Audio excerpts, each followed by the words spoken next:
बिल्कुल। और देखिए हमारे साथ इस वक्त तमाम खास मेहमानों का एक बड़ा पैनल मौजूद है, लेकिन सबसे पहले मैं आपको इंट्रोड्यूस कराना चाहूंगा मनीष झा से, हमारे सहयोगी जो कि इस वक्त ज़ैपोरिजिया में मौजूद हैं। फौरन मैं आता हूं आपके पास मनीष। मेजर जनरल ए के सिवाच हमारे साथ मौजूद हैं, सीडीआर अतुल भारद्वाज हमारे साथ मौजूद हैं, एयर वाइस मार्शल पीके श्रीवास्तव हमारे साथ हैं, ब्रिगेडियर संदीप थापर हमारे साथ मौजूद है। मेहमानों का एक बड़ा पैनल हमारे साथ मौजूद है। मनीष के पास सबसे पहले आपको लिए चलेंगे।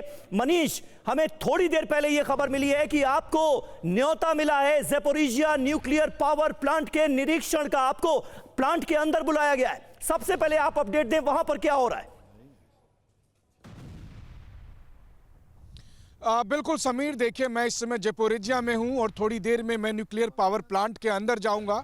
मैं कह सकता हूं कि मैं दुनिया के उन चुनिंदा सौभाग्यशाली लोगों में होऊंगा जो न्यूक्लियर पावर प्लांट के अंदर जाकर उसका निरीक्षण करेंगे। थोड़े दिन पहले UEN Jaipur is a perfect target for prospective students aspiring for good jobs, good education with future-ready skills. यहाँ पर IAEA के डायरेक्टर ग्रोसी आए थे जब उन्होंने यहाँ दौरा किया था, निरीक्षण किया था। और एक बार अब TV9 की टीम को ये मौका मिलेगा कि जाकर देखेंगे कि न्यूक्लियर प्लांट की स्थिति क्या है और दुनिया तबाही से कितनी दूर है, क्योंकि लगातार ये कहा जा रहा है कि यूक्रेन की सेना न्यूक्लियर पावर प्लांट पर अटैक कर रही है, जबकि रूसी सेना न्यूक्लियर पावर प्लांट की सुरक्षा में लगी है।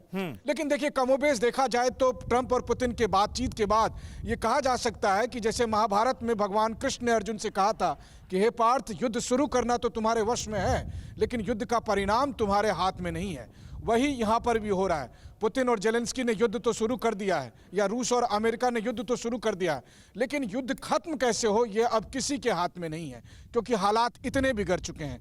देखिए जिस तरह की कंडीशन रखी जा रही है उसमें तो साफ तौर पर लग रहा है कि रूस अपने विजयी मुद्रा के बाद उसी तरह की शर्तें रख रहा है जिसको यूक्रेन या यूक्रेन के सहयोगी देश कभी नहीं मानेंगे। और अगर ना वो मानेंगे तो ये युद्ध रुकने वाला भी नहीं है। और युद्ध भूमि में मौजूद होकर ये मुझे साफ तौर पर दिख भी रहा है। जहां तक सवाल है कि रूस की तरफ से जेनरस होते हुए ये कहा गया ठीक है हम न्यूक्लियर कोई एनर्जी पावर प्लांट पर हमला नहीं करेंगे, लेकिन अब मुझे लगता है बहुत ज़्यादा एनर्जी इंफ्रास्ट्रक्चर यूक्रेन के पास बचे नहीं है जिस पर रूस को हमला करने की ज़रूरत है। वहीं दूसरी तरफ यूक्रेन हाल के दिनों में काफ़ी हमलावर होते हुए दिख रहा है। ऑयल रिफाइनरी पर हमला हो या एनर्जी सेक्टर पर हमला करने की बात हो तो यूक्रेन के हाथ में। लेकिन हमने मनीष हमने ये देखा कि इस वार्ता के बाद भी यूक्रेन रुकने का नाम नहीं ले रहा है और रूस की ऑयल रिफाइनरीज को निशाना बनाया गया है।